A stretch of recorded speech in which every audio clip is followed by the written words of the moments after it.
C'est quoi exactement ton métier? Je suis arboricultrice et je produis de la Mirabelle de Lorraine, sous les côtes de Meuse. Je suis située à Vieville-sous-les-Côtes, sur une exploitation où je travaille avec ma mère et mon frère, sur une trentaine d'hectares de vergers. Le moment de l'année préféré, clairement, c'est la récolte. Alors tu vois, par exemple, là, j'ai pris une petite poignée de Mirabelle pour te montrer. Donc là, vraiment, les fruits qui correspondent bien à mes 3 critères pour répondre à l'IGP, donc l'indication géographique protégée. Mirabelle de Lorraine, il me faut un fruit qui soit minimum d'un calibre 22, donc là c'est bien au-dessus, ça fait bien du 26 ou 28 mm, donc là elle est super. Il me faut une belle couleur jaune, comme celle que j'ai là, et le taux de sucre. J'ai vu dans ton verger que tu avais des super arbres. C'est vraiment pas les mêmes que les miens dans mon jardin. Comment tu fais pour avoir des beaux arbres comme ça? Alors là, je pense que c'est vraiment le travail de l'hiver. On sélectionne vraiment les branches qui nous intéressent. On a une structure de l'arbre et on vient couper peut-être les petites branches qui pendouillent à l'intérieur de l'arbre où on sait que sur ces branches-là, elles auront moins de soleil, l'arbre va moins les alimenter et vont faire des fruits qui ne seront pas d'une qualité qu'on souhaite. On les supprime et ça permet aussi à l'arbre d'avoir vraiment ses réserves pour ces branches qu'on lui laisse et ses fruits à produire. Alors le mirabellier, on peut le garder une quarantaine d'années. Moi, j'en ai replanté des jeunes mirabelliers là, il y a 4 ans. Je vais faire ma carrière avec ces mirabelliers-là. Pour ta production, c'est quoi la plus grosse crainte? Pour être le plus problématique, c'est vraiment des conditions météo pas bonnes. Par exemple, soit un orage peut-être de grêle qui passe sur les fruits quelques temps avant la récolte.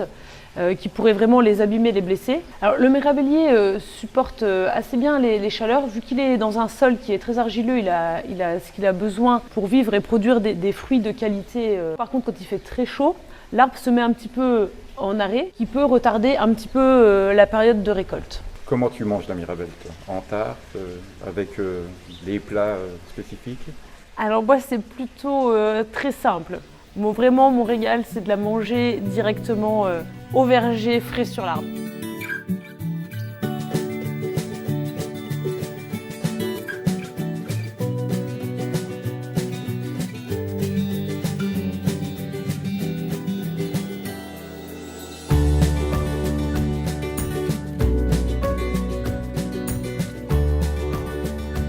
L'histoire du perlé de Mirabelle est assez sympa. C'est un facteur de la région, c'est M. Zimmermann.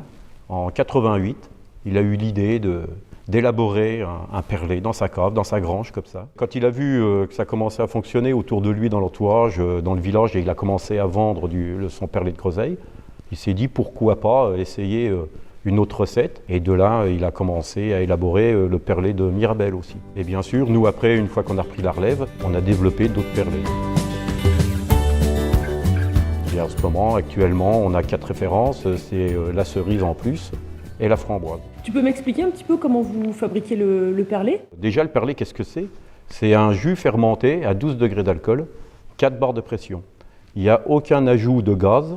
La pétillance qu'on retrouve dans ce verre est faite vraiment naturellement par la fermentation. Combien il te faut de Mirabelle pour faire une bouteille comme ça? Alors approximatif, il nous faut à peu près 1 kg de Mirabelle pour fabriquer une bouteille de 75 centilitres. Donc je vais utiliser le jus de Mirabelle qui provient de tes Mirabelles que tu nous as produit cette année au mois d'août. Je vais le transférer dans des cuves car la fabrication du perlé se fait dans des cuves en inox de 100 hectos. Ils sont thermorégulés qui nous permet de maîtriser les températures et en plus ils ont la particularité de résister à la pression. Je vais rajouter du sucre, je vais rajouter des levures et je vais lancer une fermentation alcoolique qui va durer à peu près 15 jours. C'est les levures qui vont dégrader le sucre, transformer le sucre en alcool, dégager de la chaleur et dégager du CO2 aussi. Cette chaleur, pour éviter de donner des mauvais goûts, on va la maîtriser avec nos cuves thermorégulées. La fermentation va se dérouler à 20 degrés. Le CO2 qui est dégagé pendant la fermentation va être emprisonné dans cette cuve. C'est ce qu'on appelle l'étape de la prise de mousse. Donc le CO2 qui est dégagé dans cette cuve est emprisonné et se dissout dans le perlé. C'est ce qui va nous donner une pétillance naturelle. Ensuite, on a l'étape de décantation.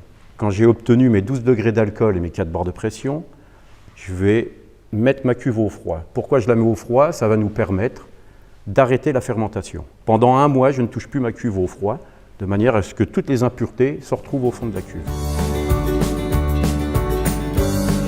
va filtrer pour enlever toutes les impuretés. Alors la fabrication complète va nous prendre de 2 mois à 2 mois et demi. C'est un produit vivant, des fois ça peut prendre un peu plus ou un peu moins de temps. Vous travaillez beaucoup sur la ligne perlée? Alors à la production on est 2, il y a moi et mon collègue Guillaume qui s'occupe aussi de la qualité. Et par contre pour faire une mise en colle, on est à 4 personnes. C'est tout simple. Alors le début de la chaîne, c'est on a l'étape de convoyeur d'alimentation de bouteilles. On va les attraper avec une pince pneumatique pour éviter les problèmes d'articulation et on va alimenter le convoyeur. On a une installation complète qui nous permet au démarrage déjà de rincer les bouteilles pour éviter toutes les impuretés. On ne prend aucun risque. Ensuite, la bouteille va être acheminée à la soutireuse. C'est un peu un nom barbare, isobarométrique 12 bec. Isobarométrique, c'est isobar. Hein. On travaille un jus fermenté sous pression, donc on doit avoir une machine qui résiste à la pression. Donc 12 bec parce qu'on a 12 robinets. Ça nous permet de remplir 12 bouteilles en même temps.